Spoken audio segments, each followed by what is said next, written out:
존경하는 윤우정 명예총장님과 장명수 이사장님, 그리고 오늘 이 좋은 기회를 마련해 주신 김혜숙 총장님께 감사드립니다.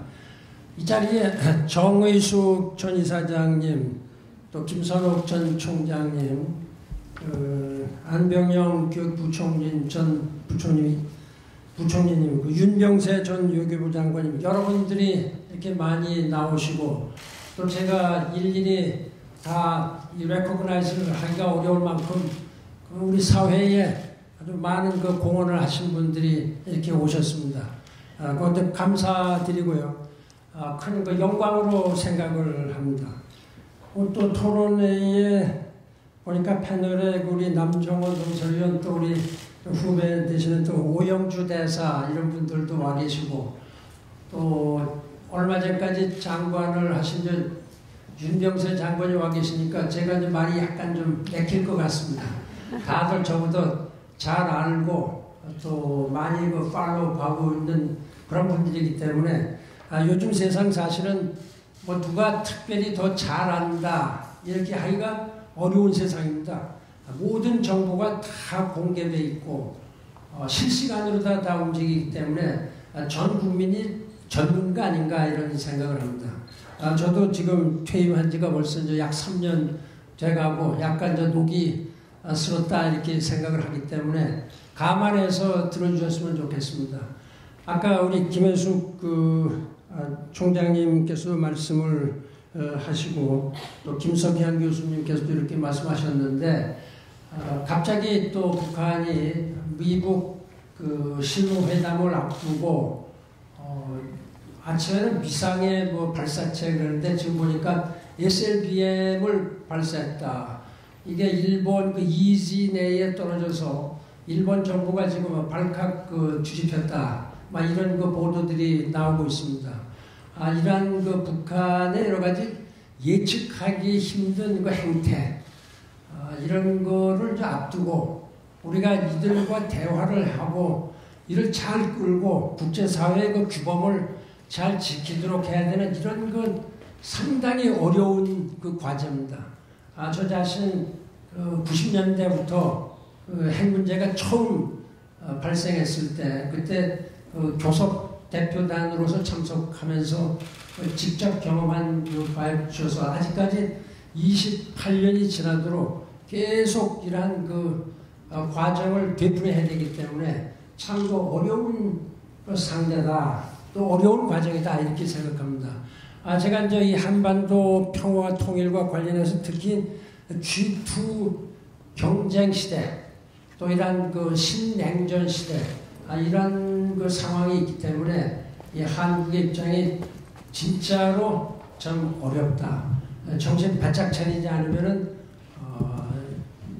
참 어떻게 될지 모르는 이런 그 상황이라는 거를 다시 한번 좀 말씀을 드리고요.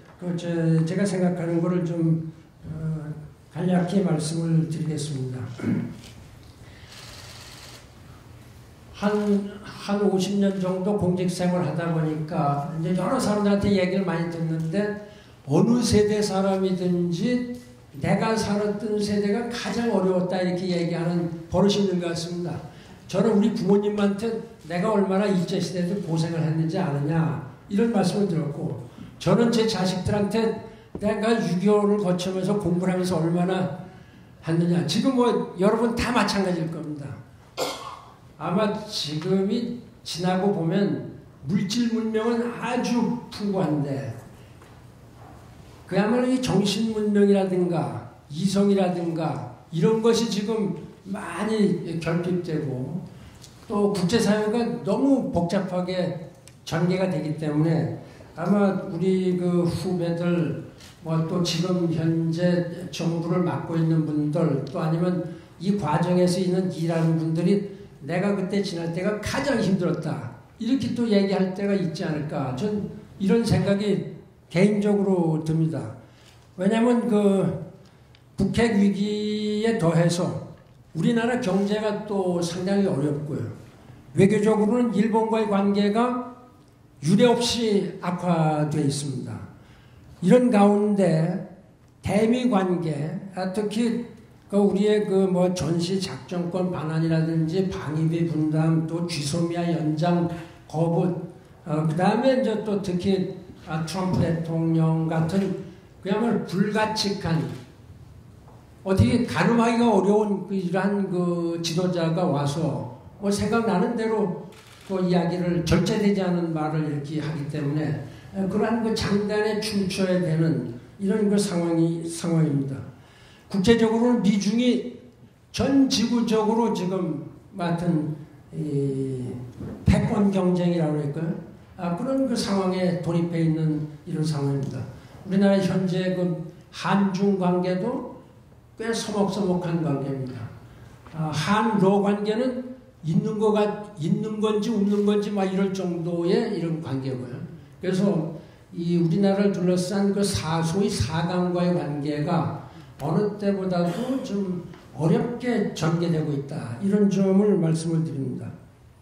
사실은 2차 세계대전이 끝나면서 한 45년간은 소위 팍스 아메리카나가 계속이 됐죠.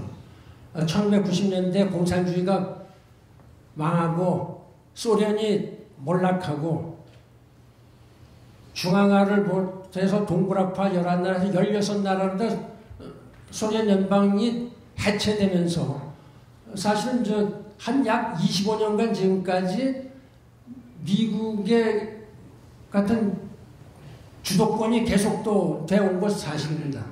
그러나 최근에 들어서서 하여튼 미중 간의 여러 가지 헤게모니 쟁탈전이라고 할까 이런 것이 이제는 노골적으로 드러나기 시작한 거 아니냐, 이런 점을 우리가 참 깊이 주셔야 될 것이다.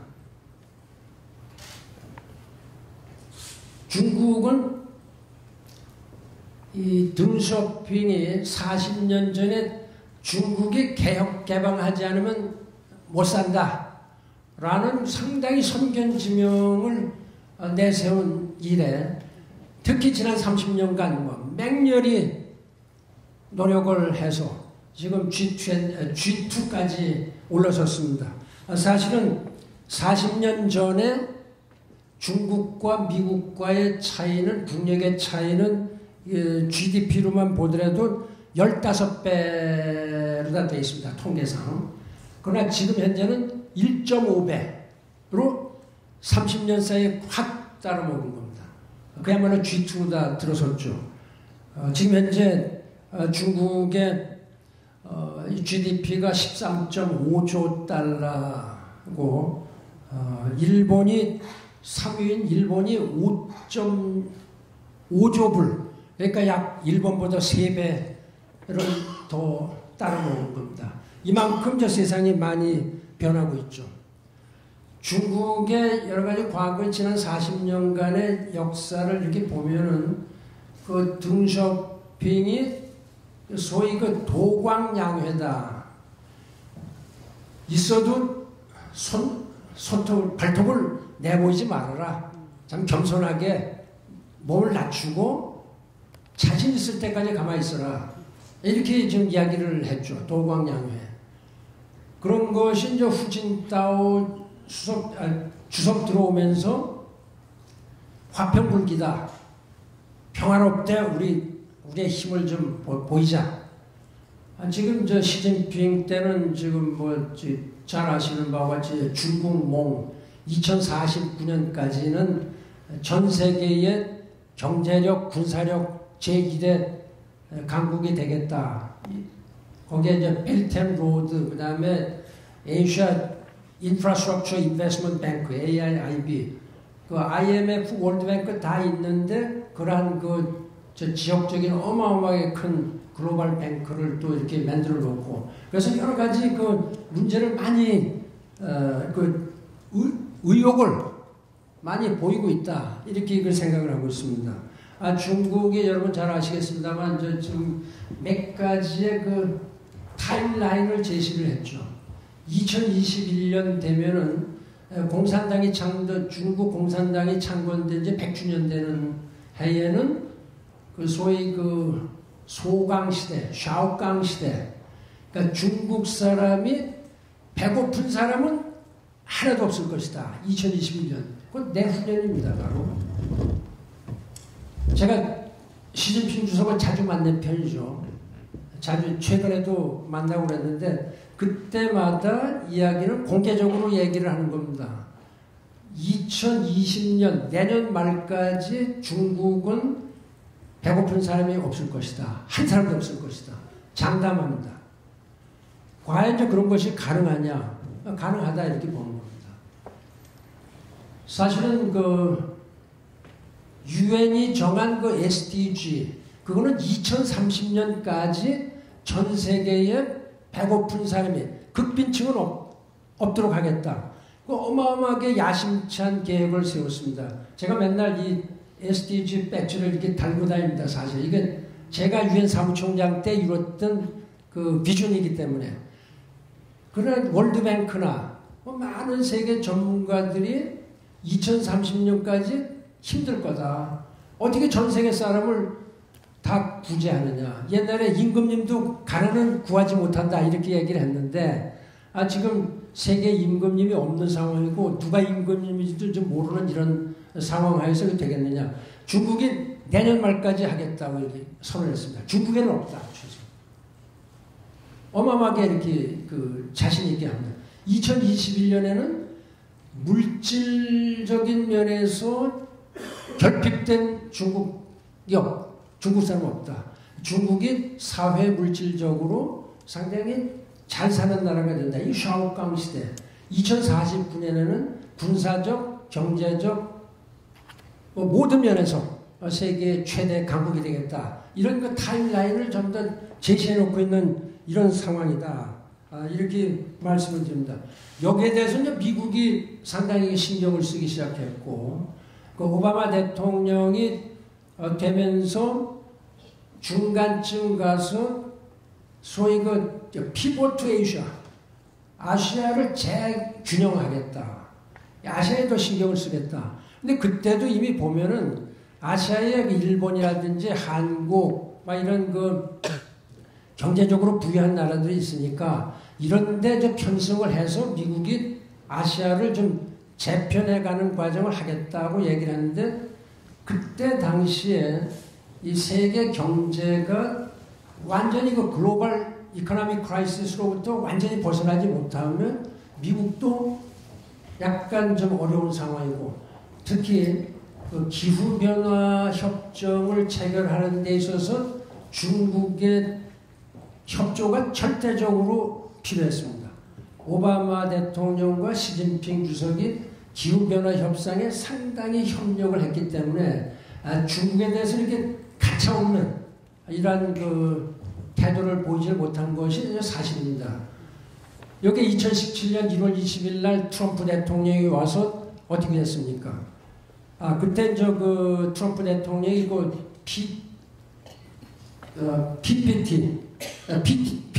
TPP죠. Trans-Pacific Partnership. 이걸 했는데 그게 결과적으로 트럼프 대통령이 오자마자 TPP에서 빠져나갔습니다. 그거부터 발표했고 그 다음에 트럼프 행정부가 출범해 즉시 America First 그거를 내걸었습니다. 전부 다 깜짝 놀랐죠. 어떻게 미국 우선주의냐.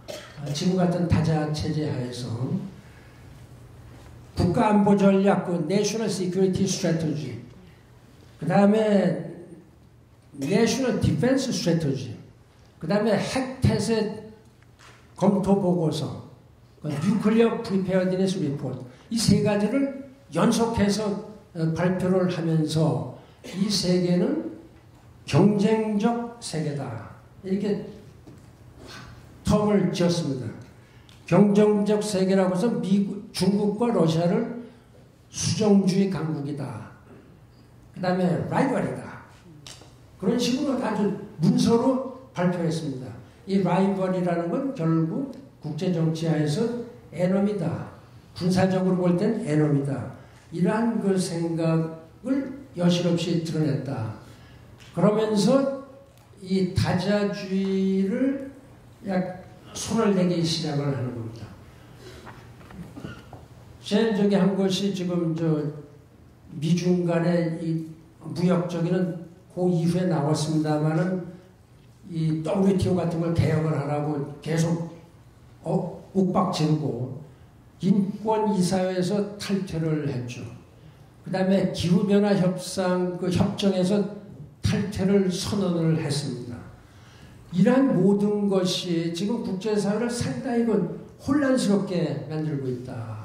이런 와중에 한반도, 남북한의 관계가 좀 어떻게 진전이 되느냐, 이런 좀 어려운 그 처지에 있다, 이렇게 말씀을 드립니다.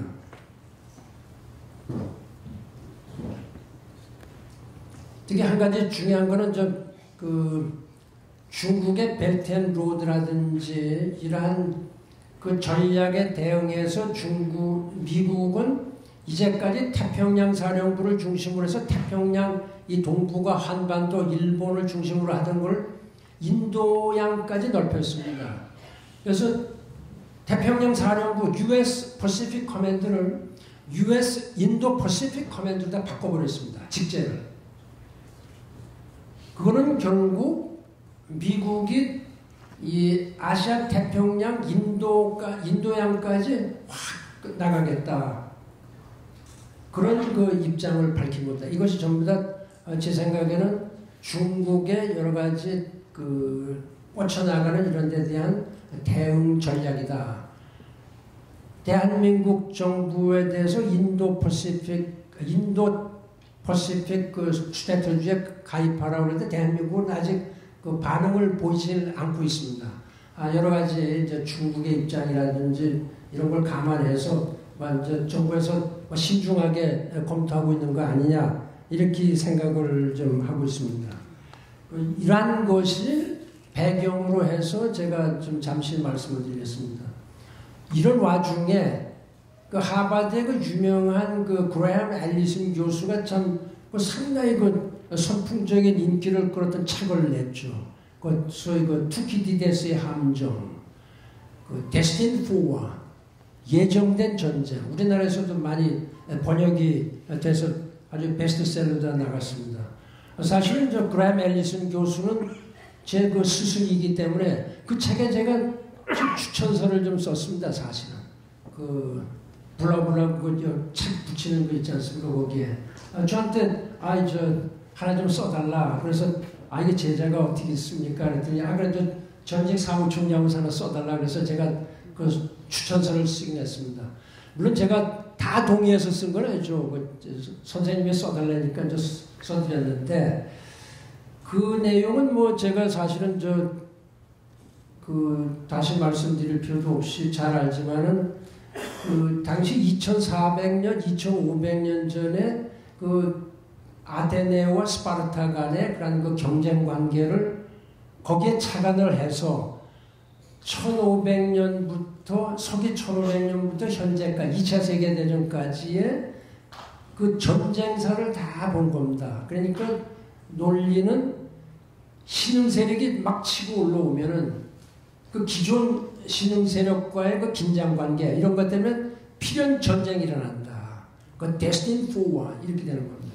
그러면 신흥 중국 세력이 막 치고 올라올 때 미국과 전쟁이 불가피한 거 아니냐, 이런 그 추론을 할 수가 있는 거죠. 그 책은 그렇습니다. 그러나 그 저자 자신은 꼭 그렇지는 않기를 바라고 그렇지는 않을 것이다. 이렇게 얘기를 하고 있는 겁니다, 지금. 근데 보면은 자신이 16건을 1500년부터 1945년까지 16건의 그 밸런스 오브 파워가 쉬프트 되는 과정을 보니까 12건이 전부 다 전쟁이었다. 4건만 빼고는 전쟁으로 이루어졌다. 4건이 뭐냐? 지금 사실 대영 제국에서 미국으로 다 권력이 넘어오는, 그래야 밸런스 오브 파워가 넘어오는 거. 미국과 소련이 전쟁을 안 했습니다. 못했죠. 2차 세계대전에. 그거는 뉴클리어 밸런스 오브 테러 때문에 그렇습니다. 그래서 소위 그 매드라우스는 mutually assured destruction. 둘 다 죽는다. 이런 거가 제어를 한 거죠. 그러니까 미소가 전쟁을 못한 겁니다. 휴먼 미슬 크라이시스에도 후르초프가 백다운을 했죠. 그런 건 나머지 뭐 두 가지는 옛날 몇백 년대에 일어난 일들이기 때문에 제가 말씀을 안 드리겠는데 이러한 그 상황이다. 제가 사실은 키신저 박사한테 개인적으로 물어봤습니다. 투키에 대해서 함정 어떻게 생각하느냐. 미국과 중국이 싸울 거냐. 키신저 박사 말씀은 사실은 중국과 미국은 워낙 땅덩어리도 크고 사람도 많고 그 다음에 워낙 강하고 그 다음에 이제는 두 나라가 소위 글로벌 파워로서 글로벌 리스폰서빌리티를 느낄 거다. 그래서 자기는 전쟁으로 가지는 않을 거다. 이라고 이렇게 보고요. 그 다음에 하버드에 또 유명한 조세프 나이, 제 또 스승입니다만 그분한테도 좀 물어보면 그분은 그런 얘기를 합니다. 중국이 아직은 아니다. 아직은 그렇지 못하다. 왜냐하면 중국은 모든 파워가 소프트 파워, 특히 소프트 파워까지 정부에서 나온다.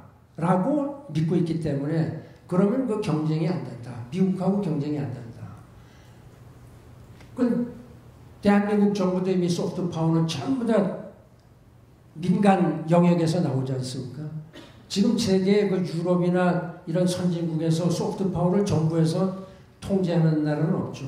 그러나 모든 게 소프트 파워를 중국에서는 정부가 한다. 거기는 한계가 있다. 그 다음에 이게 소위 군사력으로 볼 때에 중국이 2049년까지 세계 최강의 군사력을 하겠다. 어제 10월 1일 건국 70주년 기념에 여러 가지 둥펑이라든가 많이 이게 과시를 했죠. 그렇지만은 아직 글로벌 밀리터리 프로젝션 하기에는 어림없다. 이제 대개 이런 정도로 보는 겁니다. 여기 보니까 여기 군복에 오신 군에 계신 분도 이렇게 계신 것 같은데, 제가 볼 때 그렇습니다. 이게 소위 글로벌 프로젝션이 뭐로 의미하느냐. 전 세계에서 어떤 분쟁이 일어나더라도 어떤 나라든지 거기에 하루 이틀 내에 빠르면 몇 시간 내에 그 현장에 가서 그걸 갖다가 해결할 수 있는, 개입할 수 있는 이런 것이 글로벌 파워다. 그것이 글로벌 프로젝션이다. 이렇게 본다고 그럽니다. 군사 전문가들. 그런 면에서 보면 중국은 아직 멀었죠.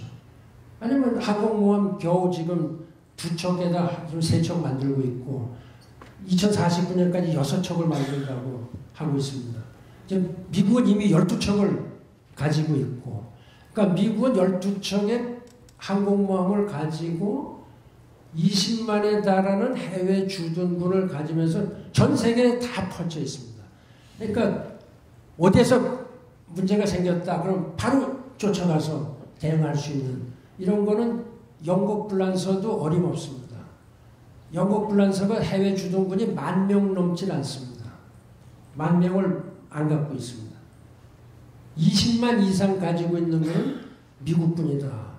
아시아에 한 8만, 9만 명, 한국을 포함해서 유럽에 벌써 거기도 한 7, 8만 명, 네토하고 독일 등등.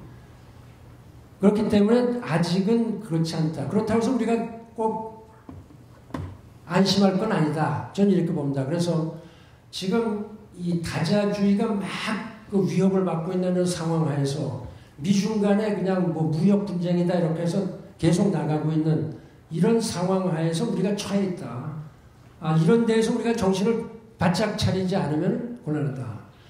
그럼 우리의 이웃인 북한은 또 만만한 상대가 아닙니다. 절대.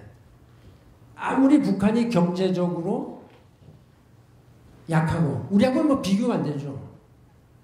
우리하고 비교가 안 됩니다. 우리나라 경제 그냥 숫자로만 봐도 1대 44라고 합니다. 44분의 1 경제 GNP가.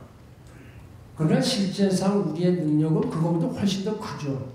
훨씬 더 크죠.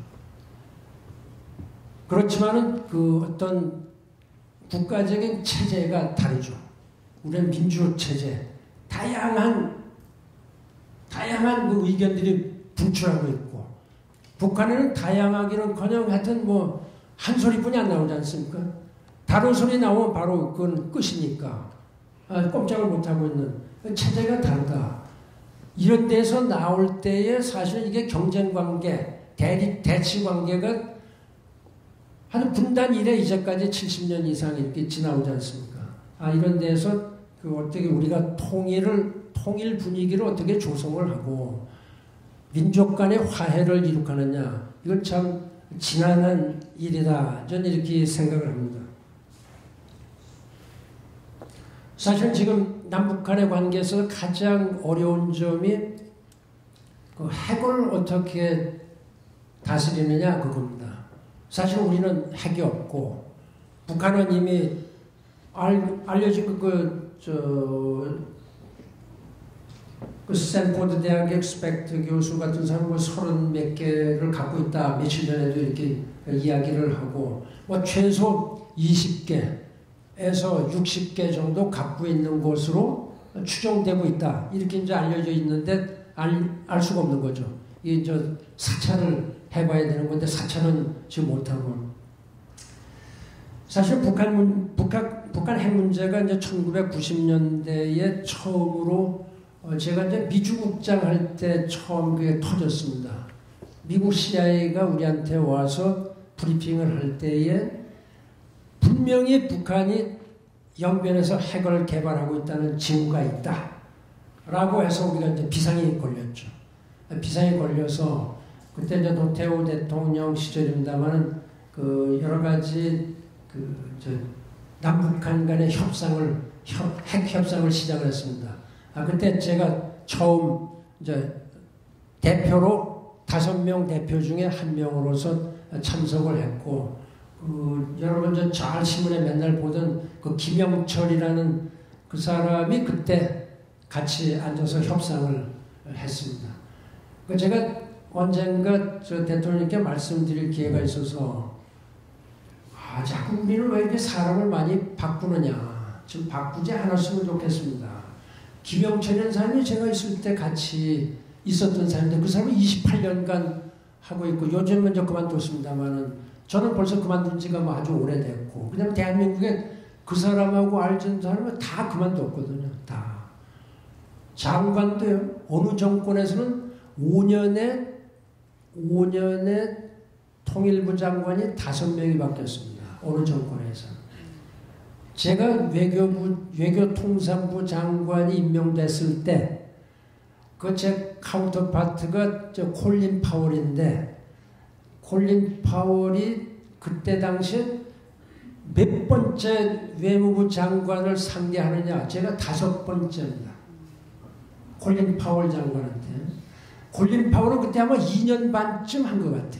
2년 반이나 3년쯤. 그 부시 밑에서. 그 콜린,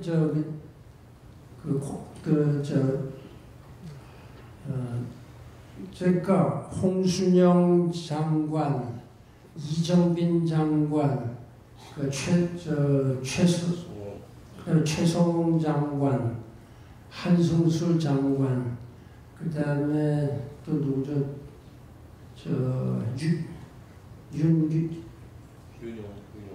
하여튼 노무현 대통령 때 윤 장관, 하여튼 윤영관 장관. 그런데 홍순영 장관부터가 아니라 이정빈 장관부터 쳐서 그렇죠. 이정빈 장관, 최성웅 장관, 한승수 장관, 윤영관 장관 전부 다.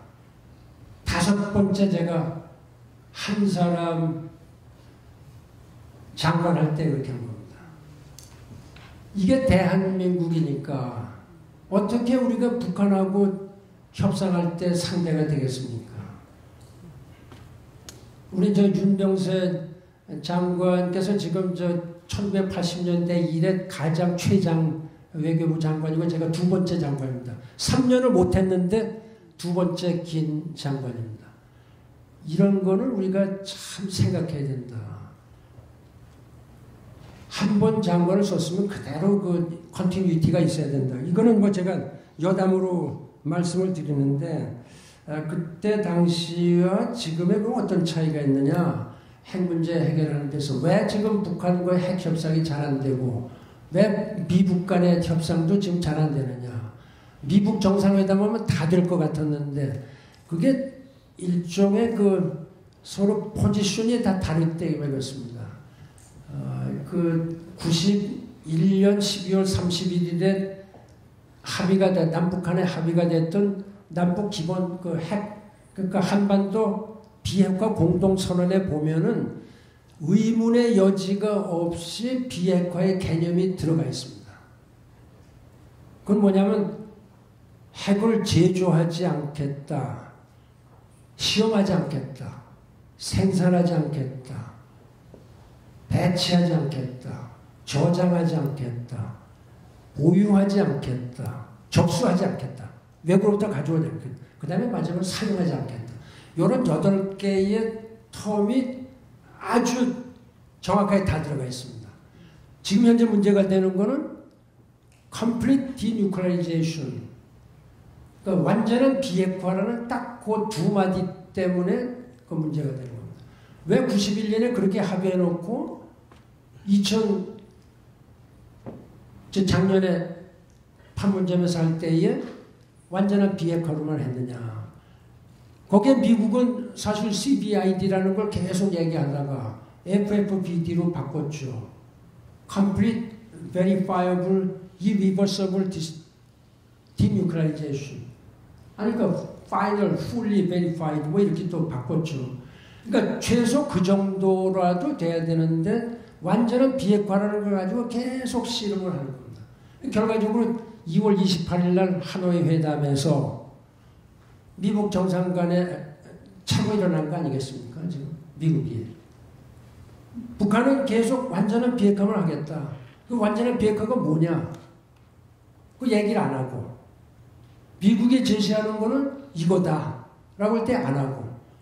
그 다음에 영변만 하겠다 그러는데 영변 플러스 알파가 있다는 걸 다 알고 있는데 소위 그 영변 플러스 5개의 다른 곳이 있다. 이런 것은 알려져 있는 겁니다. 전부 다 여러 가지 인텔리전스 이렇게 리포트에. 그런 거 북한이 그걸 안 하겠다. 그러니까 거기서 나온 거 아니냐. 그러면 왜 그러면 한반도 비핵화 공동선언은 이행이 안 됐습니까? 그거는 사찰을 안 받겠다고 해서 안 됐습니다. 다 합의해놓고. 북한이, 제가 나중에 한반도 비핵화, 그러니까 남북 핵통제 공동위원회가 설립이 됐는데, 제가 그 부위원장으로 돼서 맨날 북한 사람들하고 씨름을 하는 겁니다. 아니, 합의가 됐으니 사찰을 하자. 사찰을 못하겠다는 겁니다. 사찰을 하겠다고 하면서도 강제 사찰을 못하겠다. 어마어마하게 그거 갖고 싸웠습니다. 아니 8개 다 합의해놓고 사찰까지 받는다고 합의해놓고 왜 못 받느냐. 우리는 임의의 시간에 몇 시간 주고 가면은 전부 다 열겠다. 우리는 주한 미군 기지, 한국군 기지, 어떤 기지든지 2-3시간만 노티스 주면 다 열겠다. 당신은 마음대로 와서 봐라. 결과적으로 거기서 끝나고 만 겁니다. 거기서 끝나면서 지리하게 제네바 협정이라든지 뭐 이런 데 계속 육자회담 넘어가서 이제까지 왔는데 지금 북한이 그걸 아직도 동의를 안 하고 있는 겁니다. 그러니까 이걸 어떻게 해결할 수 있느냐. 이런 것이 저는 큰 문제 아니냐. 전 이렇게 그걸 생각을 합니다. 사실 이제 문재인 정부 들어와서 북한의 영변 외에도 5개 이상의 그 중요한 핵시설이 있다고 여겨지는 상황 하에서 이 문제를 정확하게 하지 않으면은 저는 이게 완벽한 해결은 있을 수가 없다. 우리가 상당히 조심하지 않으면 안 된다. 지금 이 순간에도 북한의 핵과 미사일 능력은 쉼 없이 증강이 되고 있고요. 오늘 아침에 본 거나 마찬가지다. 그러니까 북한의 그 비핵화 의지가 확실하다라고 우리가 계속 또 믿고 있는 거. 이것도 사실 우리가 주의해야 됩니다. 우리 국민들이 계속 여러 가지 언론이나 정부의 발표를 통해서 북한의 비핵화 의지는 확실하다. 북한이 얘기를 안 하는 걸 계속 이렇게 얘기하는 것도 저는 문제가 있다. 저는 이렇게 생각을 합니다. 따라서 그 여러 가지 그 정부의 노력이 중요한 변화를 가져오고 있는 것은 사실이지만은 너무 이 문제를 서둘러서 처리하려는 것은 좀 그 주의해야 된다. 저는 이렇게 생각을 합니다. 그러면 왜 북한이 가끔가다 이러한 그 갑작스러운 태도 변화를 일으키느냐? 저는 그 몇 가지 그 연유를 제 나름대로 연구를 했습니다. 이거 사실은 역사학자들이나 사회학자들이나 뭐 이 국제 정치학자들이 연구를 해야 될 텐데 그거를 좀 안 하는 것도 좀 문제다. 저는 이런 생각이 듭니다. 남북한은 뭐 지난 70년 봤을 때 여러 가지 위기가 있었죠. 한국에도 위기가 있었고 그 북한에도 위기가 있었는데 저는 왜 그러면 북한이 이 핵 문제를 해결해야 되겠다는 이런 그 태도를 취하고 한반도 비핵화 공동선언에 조인했느냐? 왜 1991년 그때 2년에 그 남북 기본 합의서까지 합의를 했느냐? 남북 기본 합의서 합의하고 한반도 비핵화 공동선언서 합의를 했는데 제가 볼 때는 협상이 비교적 쉬웠다. 북한답지 않게 쉬웠다. 물론 사찰에서 제가 걸렸습니다. 그거는 북한 나름대로 급한 사정이 있었기 때문이다. 그건 순전히 제 생각입니다. 하여튼 뭐 틀릴 수도 있는데 북한이 지금 지난 70년 사이에 그 자기들에게 체제에 있어서 위기다. 이 체제를 넘어야 되겠다. 어떻게든 넘겨야 되겠다. 이렇게 생각한 거는 전 2번 있었다. 이렇게 생각. 2번 있었다.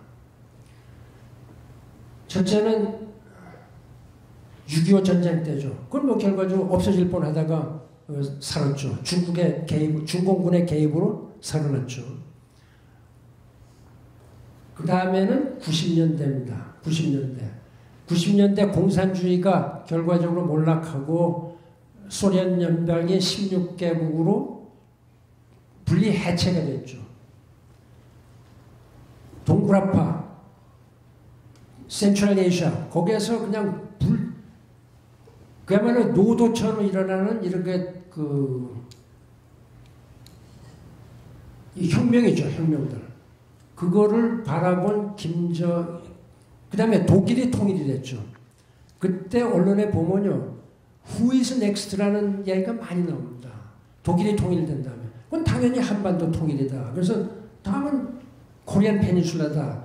이런 그 여러 가지 국제 정세적인 압박이 상당히 북한한테 간 겁니다. 그때 김일성이 사태를 보고 딱 맞불을 놨습니다. 맞불을 남한한테 놨는데 남북한 간에 좀 화해를 하고 뭐 여러 가지 협상을 하자. 1980년, 그러니까 90년도죠. 1990년도 2월 1일 날 김일성 그 신년 연두 그 메시지를 보면요. 남북 이제 국제 정세가 막 급변하고 있다. 이 남북한 간에도 이 남북한을 가리고 있는 콘크리트 장벽을 헐자. 제정당 간에 대화를 하자. 남북한 간에 정당 협의를 하자. 뭐 다 이게 화해 손길을 내밉니다.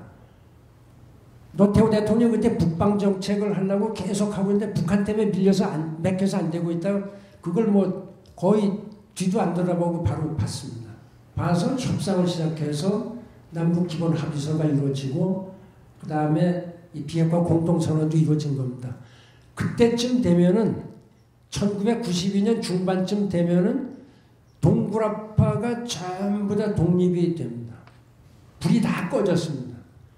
센트럴 아시아도 불이 다 꺼져갖고 5나라로 다 분리가 됐습니다. 다 대통령 뽑고 자기들 독립이 됐죠.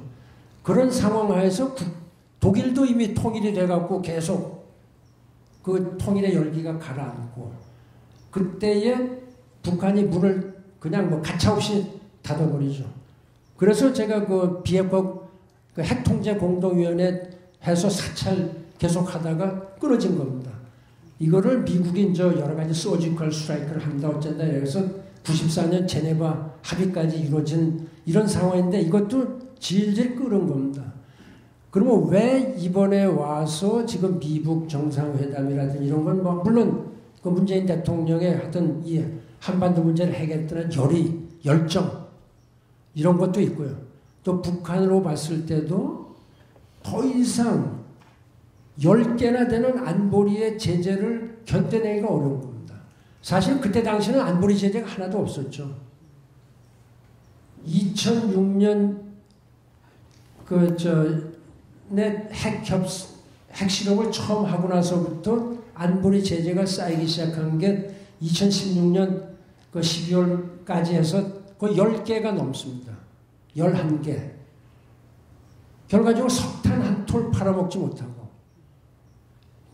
휘발유 석유 50만 배럴을 수입하고 고기, 농산품 하나도 식량 한 톨, 고기 한 마리 수출을 못하게 되어 있습니다. 결과적으로 이 대외 무역이 그냥 확 떨어지죠. 여러분, 북한의 대외 수출 수입이 얼마나 된다고 생각하십니까? 1년에. 2017년 기준, 지금은 더 떨어졌죠. 지금은 그때 당시 2017년 기준 70억 달러입니다. 7 빌리언. 삼성전자의 세 달치가 160억 달러입니다. 삼성전자가 640억 달러를 합니다. 1년에. 전자 하나가.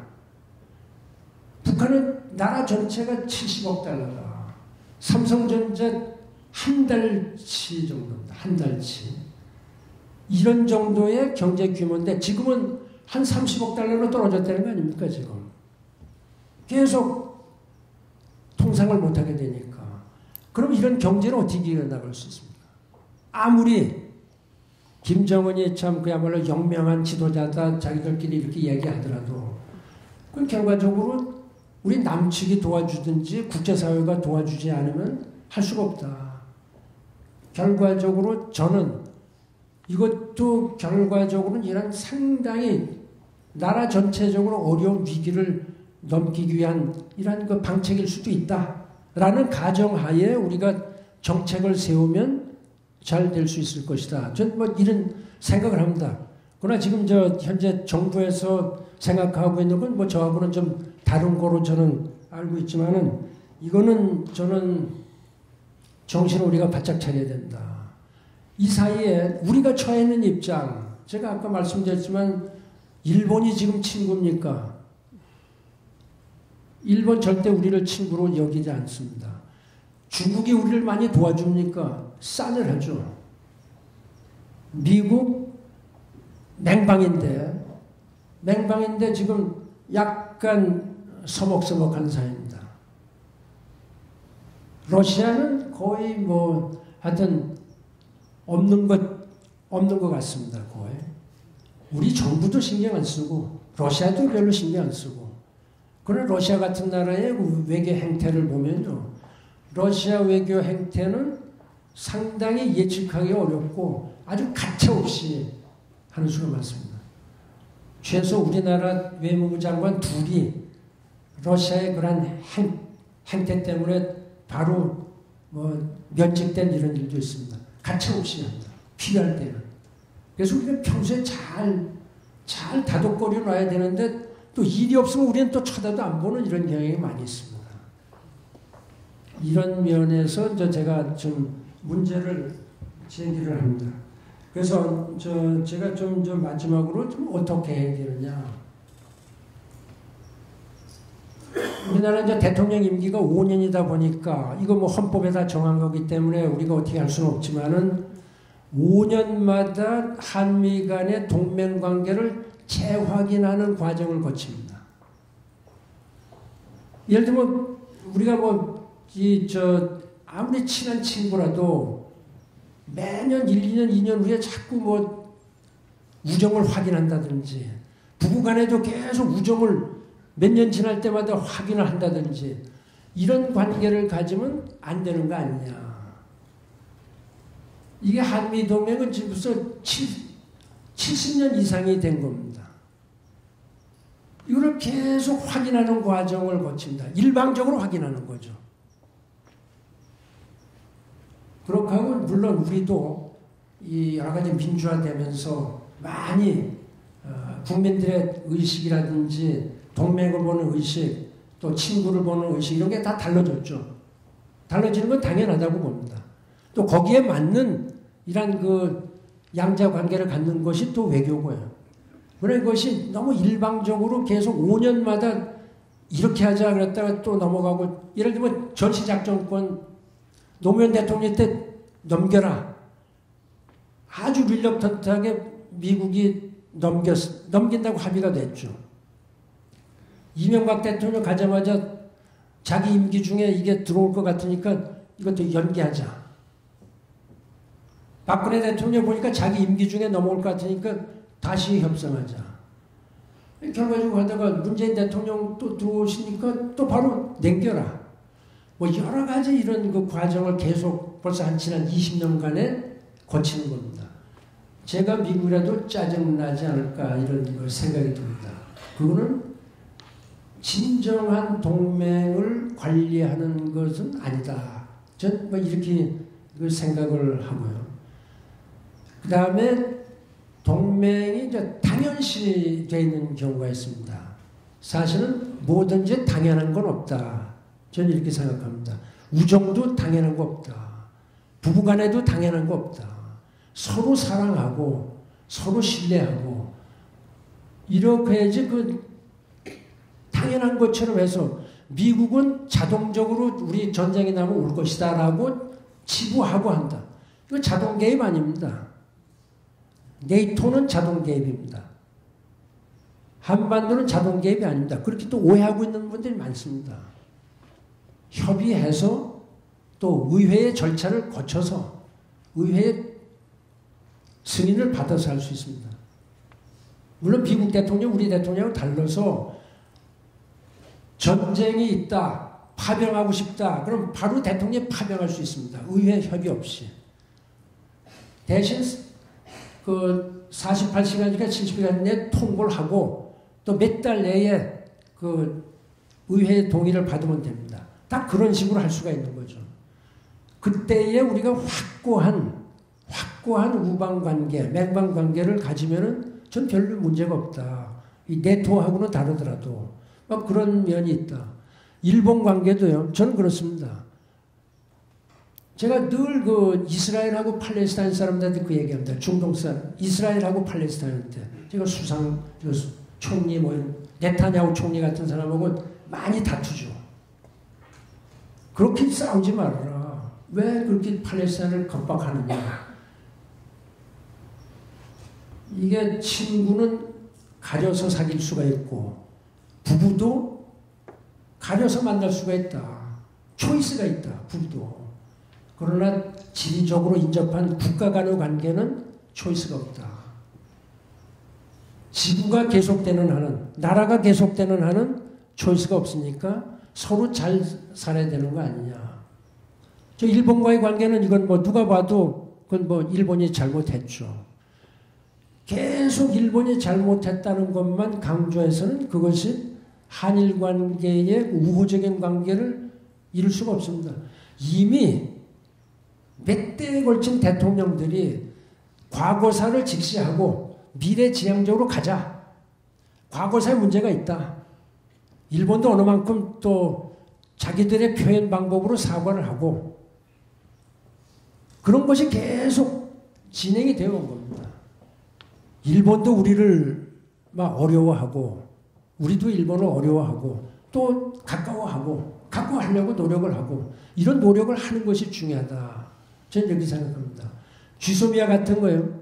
이유 여하 불문하고 왜 쥐소미아 같은 것이 역사 문제에 이용이 됐느냐. 그거부터 잘못됐다. 저는 이렇게 생각합니다. 그건 우리가 잘못했다 생각하는 겁니다. 그거는. 뭐 이미 결정이 났으니까. 여러분 그 트라이파타이트 파트너십이라는 게 있는데 이 삼각형이 한 변이 무너지면 무너집니다. 삼각형은 3변이 다 서야 된다. 한일 간의 변이 없어지면 그건 삼각형이 아니죠. 그 트라이파타이트한 그 저기 아니죠. 왜 이렇게 이런 것을 서둘러서 감정적으로 이렇게 하는지 저는 참 외교에 오랫동안 몸담고 있었던 사람으로서 참 그 이야기 어렵다. 저는 이렇게 생각합니다. 미국과 일본 간에 서로 정보를 교환한 것을 미국이 우리한테 공급하는 거 하고 한미일 간에 애니타임 누구든지 서로 연락하고 그러는 거는 다르지 않습니까? 시간적으로 봐도 다르고 기분적으로도 다르고요. 이런 것도 너무 이 외교 안보에 관한 사항을 너무 서둘러 감정적으로 하는 것은 바람직스럽지 않다 저는 이렇게 생각합니다. 그래서 그렇게 하고 더 하나 한 거는 외교에는 이념이 없다.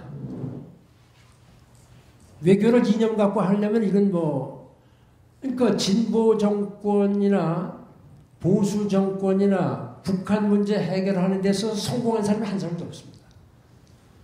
김대중 대통령의 선샤인 팔러시 그거 성공 못했습니다.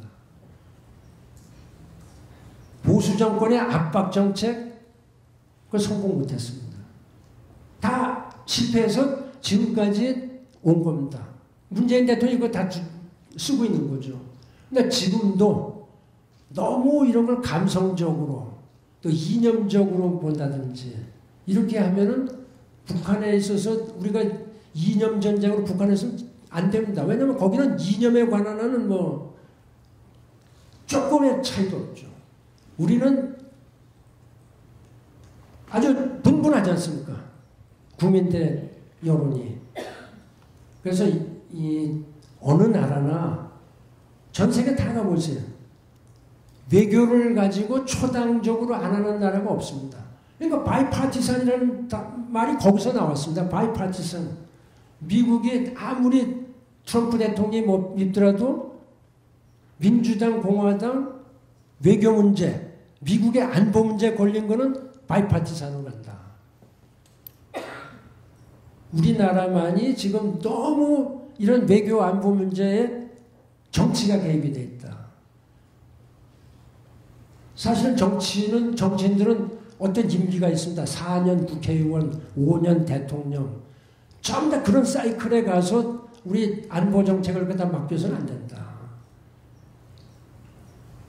아주 장기 텀을 만들어서 그야말로 누가 대통령이 오더라도 약간의 어떤 수정한다든지 그런 건 있을 수가 있죠. 그런데 대개를 건드리면 안 된다. 저는 이런 걸 생각합니다. 그래서 이 바이파티산 초당적인 외교를 하는 것이 좋겠다. 저는 이렇게 생각을 합니다.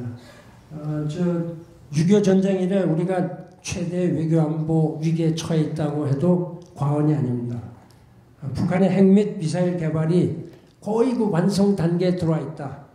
이런 것 자체가 미중유의 위기다. 더욱이 한미동맹, 한미일 간의 협력 안보체제에도 균열이 생겨 있습니다. 한미동맹은 대한민국의 안전을 보장해왔고 생존을 보장해왔습니다. 우리는 그 기반에서 세계적으로 유례가 없는 발전을 해와서 칭송을 받고 있습니다. 한반도의 평화 통일은 이 기반 위에서 이룰 수 있는 것이지 낭만적, 감상적 민족주의로는 이룰 수가 없다. 여러분도 현 시점에서 무엇이 올바른 외교안보 정책인가 이런 데 대해서 깊이 많이 생각해 보시길 바랍니다. 제가 말씀드리는 건 제가 여러 가지 틀리는 점도 많이 있을 수 있겠습니다만은 제 그 개인의 경험에 비추어서 또 10년간 유엔 사무총장으로 보면서 수많은 정치 지도자들을 만났습니다. 외교 지도자들을 만나고 거기에서 느낀 생각을 좀 말씀을 드렸습니다. 경청해 주셔서 감사합니다. 고맙습니다.